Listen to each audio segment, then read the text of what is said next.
What's going on, everybody? Thank you for joining us here at twitch.tv/ESPN Esports. This is Coach's Corner. This is our weekly ESPN Call of Duty League program where we talk to coaches around the league about their philosophies on how they coach their teams, as well as their personal journeys into the Call of Duty League. Happy to be joined this week by the head coach of the New York Subliners, Boble, who joins us from the Financial District in New York City. Boble, how are you, sir?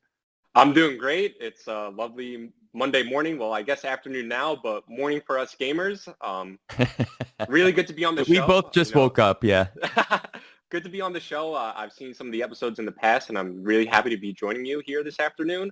Like we were saying before we entered, this is almost like my first real interview since I joined the Subliners, especially on video. So I'm just excited to sit down and talk some Call of Duty. I find that surprising, actually. I understand that players would be more in demand per se for interviews, but your first of the season, we're almost halfway through. Yeah, I know. I guess it's maybe because we weren't winning and not doing too well at the start of the season, so maybe they just weren't interested in hearing from us. But now people want to hear from us, and I get to sit down and talk. And firstly, I'd like to also apologize to all the viewers out there. Normally, I look a bit more cleaned up, a bit more beautiful, but we've been stuck in quarantine for a while. My hair's been growing out, the beard's been growing out, and I've just been trying a new look. I am not apologizing for my beard. I'm just going to let it grow. But speaking of improvements, basically across the last two tournaments, Boble, the New York Subliners are saying, how do you like us now? Another impressive showing this weekend, particularly the victories. Emphatic wins over two teams that a lot of people were predicting to make it at least to the semifinals, if not the finals, going into this weekend, right? Defeating Florida 3-0, defeating Minnesota 3-0, eliminating them, and then having a tough 5-map series against Atlanta FaZe. When you look back, let's start there. When you look back on this weekend and your team, how do you assess it? Well, it was definitely a good weekend for us for multiple reasons. We were able to show that we can have composure in clutch scenarios in the game. If you look at a lot of our matches in the past, most of our losses have come from crumbles in the last moments of the domination or a bad hold in a hard point. So we're able to show that we're capable of clutching up and hanging with some of the best teams out there. The start of the tournament was not how we wanted it to be, but sometimes you just have an off day of Call of Duty. Toronto definitely caught us slipping, but it wasn't just us. They came out to play, and props to Toronto. They've been getting, obviously, way better from tournament to tournament. But really, from our perspective, it was just nice to see that we can go toe-to-toe and close out games against some of the best teams out there. A lot of the teams that we've played throughout the season have won events, gone to finals, gone deep in all these tournaments, and now we're able to finally say that we can contend for those championships as well, and we can go out and contend in these finals. Let's dive into some of those matches because Toronto, a lot of people weren't really paying attention to Toronto. Most of the narrative there was they just started to have a core in terms of their team with the benchings, et cetera. They started the season with 10 players, right? But now they come in, they had an impressive showing against NYSL. Was that more an element of surprise because this was really a breakout tournament for them as well? They also defeated Minnesota and took OGLA to the limit. So was this more of a Toronto was a surprising team more so than your team being ready? I don't think it was too surprising from my perspective, mainly because, the people on the outside looking in, they don't see the day-to-day grind of practice that we do. So they don't see the scrim results. When we play Toronto in scrims, for the most part, they play us pretty close, pretty tight. So we definitely weren't expecting to lose. We were expecting a close match, but they caught us slipping in some moments, and they capitalized in areas that we didn't. And also, if you look at the previous tournament that Toronto played in, they took a lot of top teams to the distance, like Dallas, for example. So they've shown in the past, at least in previous tournaments, that you shouldn't be sleeping on a team like that. And also, if you look at the past, for all these players in Call of Duty, they've shown that they've been top players. Methods, for example, has won events, has won MVPs. So they have the talent there, and it's nice to see for the boys because we're pretty close to the Toronto team that they're starting to come together, mesh, and then they're also showing that they can make it deep in tournaments. And not to go too off topic, but I thought it was really cool to see that in the bracket stage of this tournament, some of the bottom 3 teams were there. So it just shows from top to bottom how close the competition is in the Call of Duty League.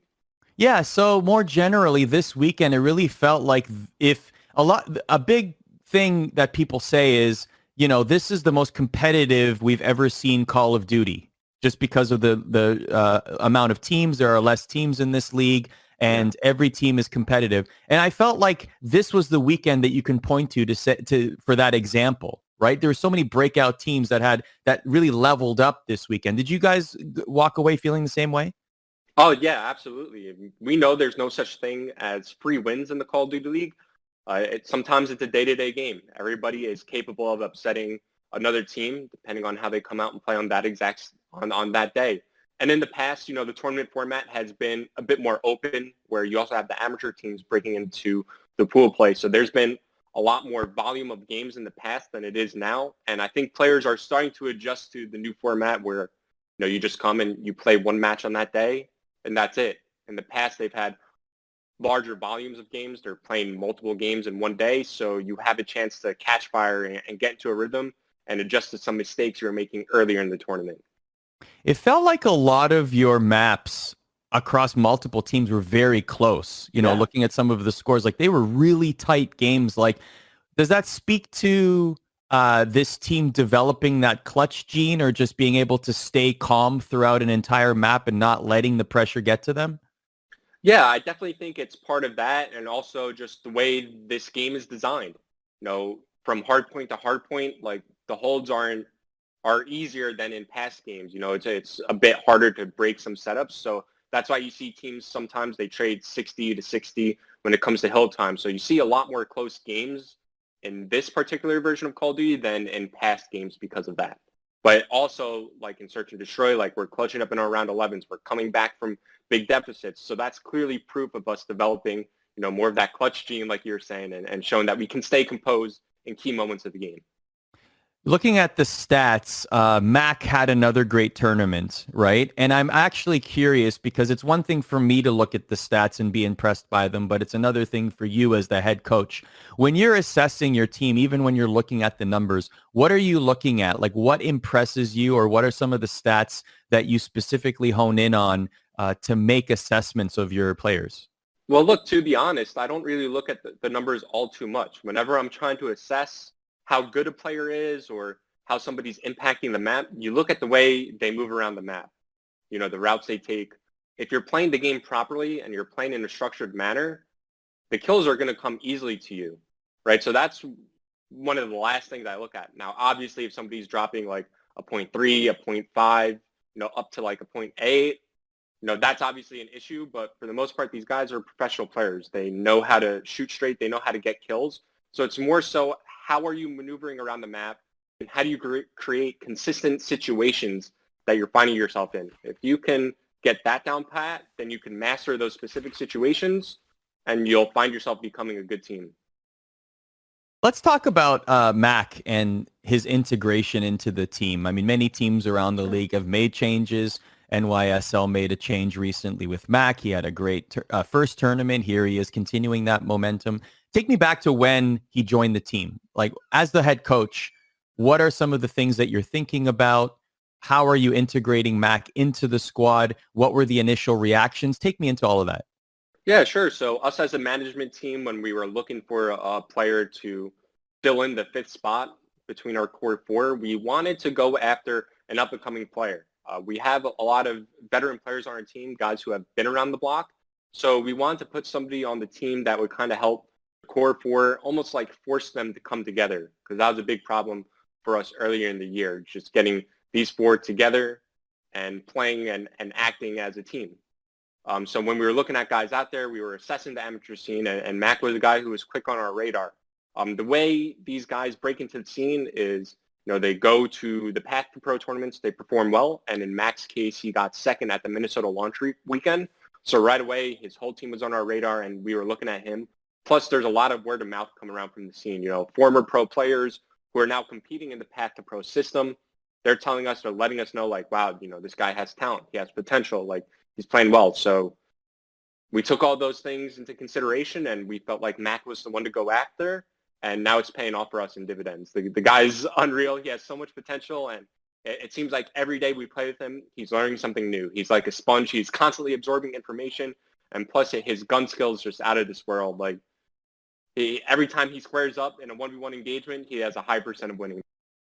You have a great mix of characters on your squad, and you also have a lot of experience on your squad. And then here comes Mack, who is making his pro debut, essentially, right? So what are some of your philosophies, and how did you approach coaching him in his first major gig like this? Yeah, so one thing was just making sure that he stays calm and doesn't get ahead of the moment. And now that we're playing these events in an online format, he could play from, the comfort of his room, and there's definitely less pressure on him in that sense. And all of this experience is just going to make him better going deep in these tournaments, going deep in these matches. But it's just making sure that he felt comfortable. When he came in, everybody knew that, like, this was the guy that we were going to try to play champs with. We wanted to go the distance with Mack, and this was going to try to be our set 5 going forward from the year. So they wanted to make him feel at home. We wanted to make sure that he's coming into a welcoming environment, and we want to make sure that his voice felt heard as well. So we have the big thing with making sure that everybody can give their input on situations and team, and we just wanted to make Mack feel like he was at home with us. And I think we've done a really good job at getting him integrated within the team, and he seems to be meshing with us really well. I mean, he has a super trolly personality, which gets along with a lot of these other players. Every day with them is a good laugh. We're always joking around with each other, laughing, having a good time. So it's really been a good reset of our team vibe. What was the initial reaction from the other players that Mack was coming in? They were really excited to play with him. They knew that this guy had a lot of talent, and just the way the league is set up, it's hard to make trades, and it's not like the wild, wild west like it was in the past where, things weren't as structured and you could just really drop a player, pick a player up, drop a player, pick a player up. So they were really excited to play with him. They knew from talking to some of their amateur friends and past pro players that, he had potential and he was actually a good player. And now that they've actually started playing with him and seeing what he can do on the map and working with him on a day-to-day basis, they all love him. If you go back and watch our matches, they did a listen-in with us. I think it was against Minnesota on the gun runner domination, and they were just gassing him up, like feeding it to him. So, they really rally around Mack, and it's been great to see them come together around this player. Let's talk about the move to online. You mentioned it there, and there's actually a question in chat similar to this from Exodian that said, do you think that online has a negative or positive effect on matches depending on connections? I want to generalize that question. Basically, there were a lot of challenges and complaints after the first online tournament, the Dallas home series, but it seems like things have vastly improved, increased in servers, etc. But from your point of view this past weekend, how smoothly did things run? I mean, everything has been running super smoothly for us online. I think the first time they ran the event, they ran into a couple of hiccups, but it was a learning experience. Ever since that first online event, things have gotten a lot better. The check-in process has been streamlined for us between matches, and I haven't had any complaints about server lag. But look, I mean, playing online, it's obviously not perfect. It's going to come with hiccups. The league is doing their best to roll with the hiccups and improve what they're putting out there. And I also want to say to the league people out there and everybody out there that we're absolutely blessed to continue working through this time. We're in a very fortunate position that we can still compete, do the job we love, while millions of people out there are unfortunately out of jobs. So, while online comes with their issues, obviously we're all very grateful that we can continue to compete through these times. Very well said, Boble. It's almost as if you were a caster once upon a time. Back in the day, I may have been on camera twice. We're going to get to that because I do have a lot of questions regarding that and that point in your life. But looking ahead at the next series, which is Seattle, May 22nd to 24th, NYSL once again in action. And we're in a similar situation. You have on the bubble teams that are gunning for a championship, or many people would point to say, no, they are due for tournament weekend. Minnesota's in the mix. OGLA's in the mix. They just made a final. Chicago, a past tournament winner. But again, we're, of that top 3 that people talk about, Chicago is the only one in this tournament. So when you look at this field and preparing for that weekend, how much momentum does your team carry, and how do you prepare for the Seattle home series? Yeah, I think right now we have a lot of momentum behind us, and we really feel like this next tournament, we have a good shot to make it ours. And put our stamp on the scene in the first year of the CDL. But also to answer your question, we don't care about any other team. We only care about ourselves. If we come out and we play our game and we play to the potential that we know we have, then it doesn't matter who we face. We're going to beat them. So the way I'm approaching and what I'm going to be installing in the minds of my teammates going into this event is there's no such thing as free wins. You have to go out there and you have to earn every single win. We can't overlook our competition at this point. Yes, this might be one of the easier groups we've had, but if we go at it with that type of mindset, then we have a chance at losing. So we have to come out to it thinking no such thing as free wins. Let's go there, let's do our job, and yes, we have a great shot at making a run, but nothing's guaranteed in Call of Duty. Have we turned a corner in the league? And when I say that, I mean, I know we touched up briefly on this, but it feels like now more than ever, the top three that people had been talking about is more under threat than ever. And even though Atlanta won the last tournament and Dallas the one before that, it feels like there are more teams than ever knocking on the door, and you truly feel like any team can make a final or possibly win. Yeah, it's absolutely that. While I do think Dallas and Atlanta are still the top two teams out there, I think they're still a little bit ahead of the rest. You're absolutely right. That gap is closing. But where you're seeing some of those bottom teams rise up, you're also starting to see some of those middle teams fall down. So they're going to have to go back to the drawing board and reassess the system that they have in play. But, this has been a trend across all Call of Duties. As the game goes on, as the lifespan goes on, people start to catch up. You start to catch on to the tendencies that the top teams are doing, and you start implementing things of your own and getting ahead of the curve. And that's where we're at right now in the season. What about, I know that you watch every game. You're very in touch with the entire league, and you are one of the great minds of Call of Duty League. What do you make of some of the recent moves that other teams have made, as much as you're willing to tell us? There was a fun scrim that happened a couple days ago, Team Pine, as they called themselves, of all the legendary COD players, right, that have that are currently substitutes on their teams. What do you make of some of the moves that other teams have made? I think those guys are going about it in the absolute best way that they can. They know that as a substitute, it's hard to get, playing time with your actual team. And when you're not constantly scrimming on a day-to-day basis, people like other top pros aren't seeing how good you actually are. And also the general public isn't seeing that either. So they're combating that by streaming what they're playing so the fans can see what these guys are capable of. And, they could still get that day-to-day practice that you absolutely need in Call of Duty. You have to be playing day in and day out. One, if you're not putting in the time, someone else is, and you have to stay sharp every day of the week. Like I said earlier in the show, sometimes COD is a day-to-day game, so you have to make sure that you can bring your A game 24/7. You always have to be on guard. How do you what do you say to your players to balance that competitive practice and putting in the time versus building their brands and streaming, etc.? How do you approach that with your players? Well, just being flat out, I tell them that the most important and beneficial thing that they can do for their career is to invest time into these other aspects like streaming, like creating content on YouTube. And we have guys that are great at it, like Attach and Zuma, for example. They've put in a lot of time, invested a lot of time into building their own personal brands up. And you see that pay off in dividends. It's not only good for them, because who knows when their career is going to end as a player. It gives them an avenue to explore after that. And also, while they're a player in the league, it's beneficial for everybody.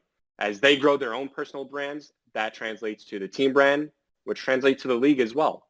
By getting these players getting the fans, the supporters invested into the players, it just drives more viewership to the league. And flat out, it's the best thing they could do for their careers. And I have a lot of regrets even earlier in my playing career. I should have been putting more time into streaming, into making YouTube. And I think a lot of players that are now no longer involved in the scene have that same regret. We're going to talk about your career just after this question. This reminded me. Also, the Subliners had some incredible plays this weekend. So take us into the comms there if you can. Exodian asks, how were the comms like when Temp clutched the 1v4 against Rocker or when he hit the Ninja against FaZe? It was absolutely insane. So the league will send us our comms, I think, later this week. So I haven't heard the full thing, but obviously I went into our team channel after that, and we were talking to them, everybody was hyped up. Lamar said that accuracy, he said that he screamed so loud, the other people on the floor of his apartment probably thought that he died. I heard Mack screaming and yelling from the other room. I mean, it was absolutely like the channel was full of energy and stuff like that. I feel like Donnie Temp has made a play like that in almost every single event. The guy's just so good. He has such a great read on the game that those plays are bound to happen when the game's in his hands. That's awesome. I would love a dedicated comms channel. I don't know how you would feel about it as a coach, but for As long as we entertainment can value, bleep some stuff out is probably great. let's talk about your career is fascinating to me. You player, caster, coach, right?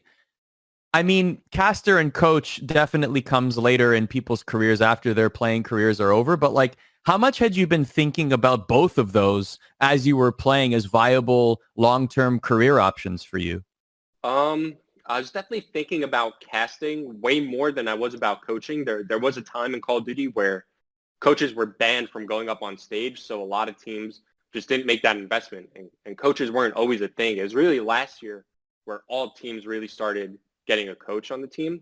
But earlier, when I was a player back in 2010, 2011, it was hard to get an income as a player. There weren't salaries, and if you weren't consistently winning, you weren't getting a lot of prize money. And if you weren't investing a ton of time into streaming and YouTube, that area wasn't also giving you a lot of income. So, the transition from player to caster, I was always back and forth. One event I would cast, one event I would play. I never could make up my mind with what direction I wanted to go into. And the way I got sucked into casting is, for a lot of events I went to, my parents were sending me to them, which I didn't really like because they weren't really seeing a return on their investment. They were probably like, why the hell am I flying my kid across the world to play video games? Like, he might be placing decently, but he's not bringing home a lot of money. And back then we were getting like stipends to travel, which were like $300. So like one night in a hotel, we were operating at a loss ourselves. And the way I got into casting was it was guaranteed money, guaranteed travel, lodging. It took that financial burden off of my family, and I was able to get an income. One thing my parents continuously pushed on me was to further my education. So while I was going to college, at a certain time, I had to make a decision. Do I want to invest time into my education? Do I want to invest time into trying to become a better player? What wound up happening was I didn't qualify for COD championships one year. It was a heartbreaking loss against Optic Gaming, and I decided that I was going to retire, do more casting so I could earn a passive income while furthering my education for my chemistry degree. And fortunately, I was able to pay for a lot of college by, getting that money from casting, and it took a lot of pressure off my family. So that's kind of how it went back and forth from playing to casting. Is there anything at all from your chemistry degree that translates to Call of Duty? None of the knowledge directly, but some of the skills you learn from actually getting a degree definitely translate. Sure. Having a strong work ethic, meeting deadlines, working as a group, being a team, like working as a team with people, like in a lab, for example. Definitely some of those skills 100% translate, into just being an overall responsible human being, for sure. You took that way more seriously than I thought you would. But no, I mean, some of the knowledge, like I was really big into like organic synthesis and like making different molecules. All that knowledge, not useful. And I hope and I pray that I never have to use my chemistry degree. What is your career highlight as a caster? What if there's one memory that comes to mind from your time casting, what is it? I wouldn't say it's one individual play, but just the way MLG events were. They're impossible to describe to someone if you weren't there, if you weren't in the environment and you just couldn't feel the energy in the room for yourself. There was a point in time where, MLG had like flagship games. It was like Call of Duty, StarCraft, League of Legends, and just, like I said, you feel the roar of each individual crowd as big moments are happening, and it becomes a competition between the crowds. People start cross-pollinating to the games in between breaks. Like, to me, that was like the pinnacle of, esports at the time. So just being able to experience that without a doubt is my favorite moments. Just seeing everything grow from hotel ballrooms to big convention centers side by side with some of the biggest esports out there. That for me is nothing will hold a candle to that. So why not continue to pursue casting? How did coaching come into the mix? Sure. So at the start of Black Ops 4, I was negotiating with the league at the time, trying to get a casting job, and it wasn't really going well. Negotiations broke down really quickly, like within a day, and it definitely wasn't look like I was going to be able to continue to be a caster. All the other guys like had signed deals already. They had their stuff sorted out, and I was kind of like the last in line to get something done, and it just broke down really quickly. So one of my good friends in the scene, Tyler Fellow, tweeted out that EG was looking for a coach, and I immediately hit him up. I was like, listen, like things aren't looking good right now to become a caster. Like, would you consider me becoming coach? And if it wasn't for him and Ryan Talley at Evil Geniuses, I don't know what I would be doing right now. Maybe I'd be in a lab making stuff. Had they not given me that opportunity, I wouldn't be here talking to you right now. So that's kind of how things went from casting, analyzing to the coach life. How did you prepare for coach life? Did you seek any mentors? Did you read any books? What was that preparation like? I definitely read like some books, some articles, like some quotes that other actual sports coaches made and said, just to try to get a grip for the mindset. But honestly, like it was pretty slow out the gate for me.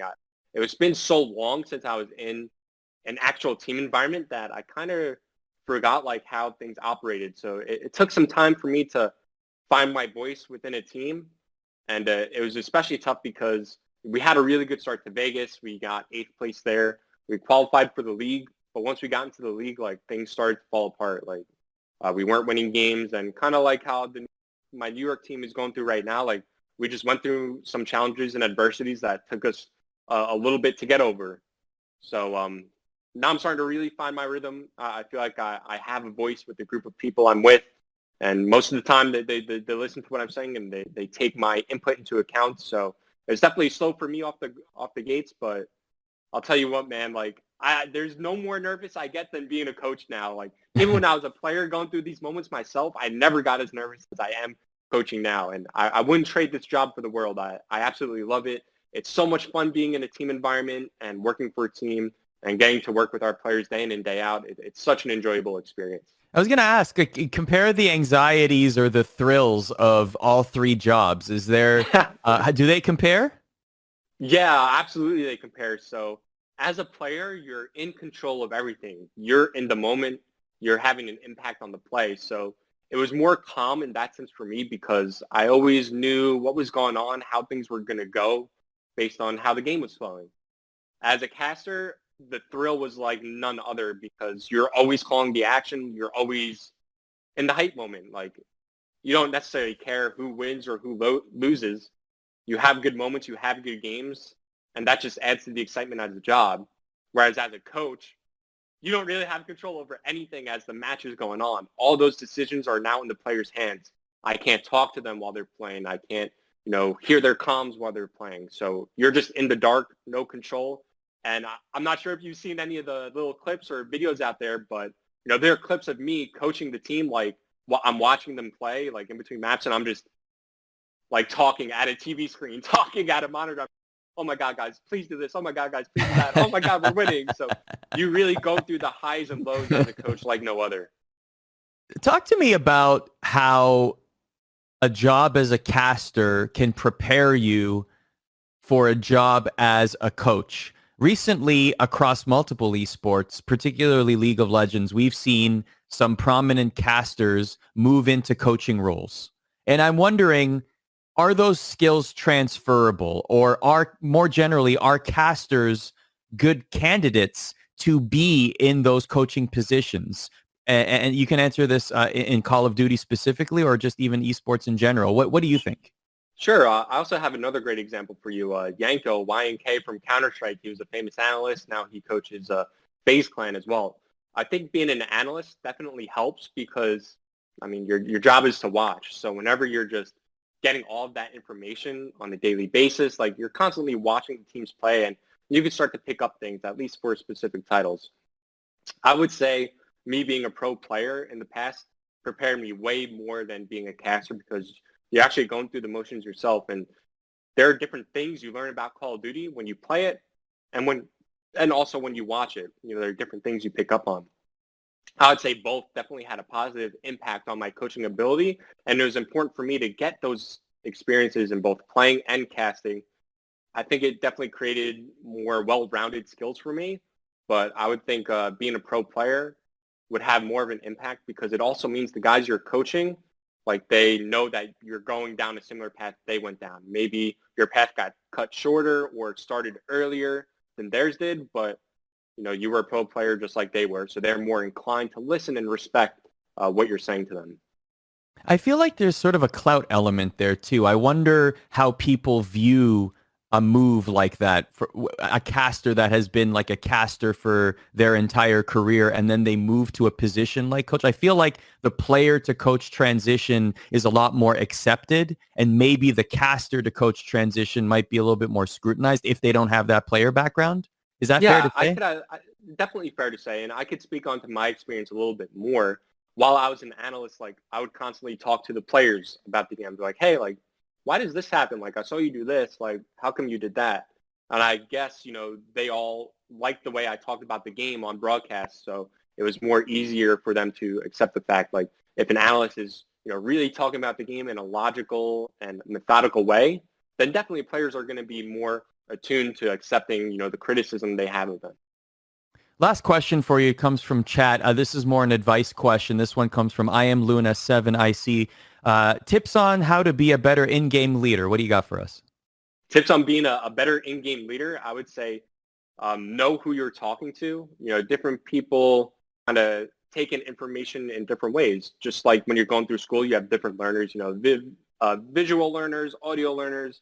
Like make sure you know your players and know how to talk to each person, because you're going to have to talk to them each in a different way for them to maybe accept the same idea.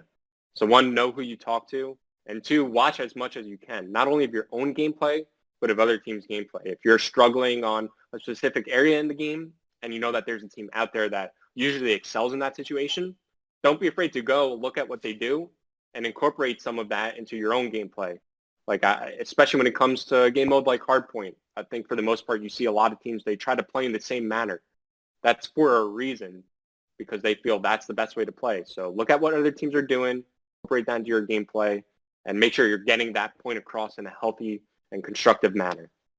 This has been a very fun conversation with Boble, head coach of the New York Subliners, semifinalist this past weekend at the Florida Mutineers home series. Impressive victories over Florida and Minnesota, and took Atlanta to the absolute limit. They will be in action May 22nd to 24th for the Seattle Surge home series. Their first match, I should say, is against Seattle, in fact. And don't forget, here on twitch.tv/ESPN Esports, we have Coach's Corner, where we talk to a different coach around the league every single week, Mondays at 1 p.m. Eastern, as well as Search and Destroy, our weekly Call of Duty League program, every single Wednesday at 6 p.m. Eastern as well. Boble, thank you very much for your time. Thanks for joining us. Thanks for having me on. Before I dip out, I'd like to give a very special thank you to everybody in the Andbox family that supports us through each and every match. Don't think that your support goes unnoticed. You guys definitely ride through the highs and lows of competition with us. And I just want to say, all of us that are part of the team, myself, the players, and the rest of the staff, like, we really appreciate everything you guys do for us. You're the backbone of the team. Thank you. We'll see you next time. Take care.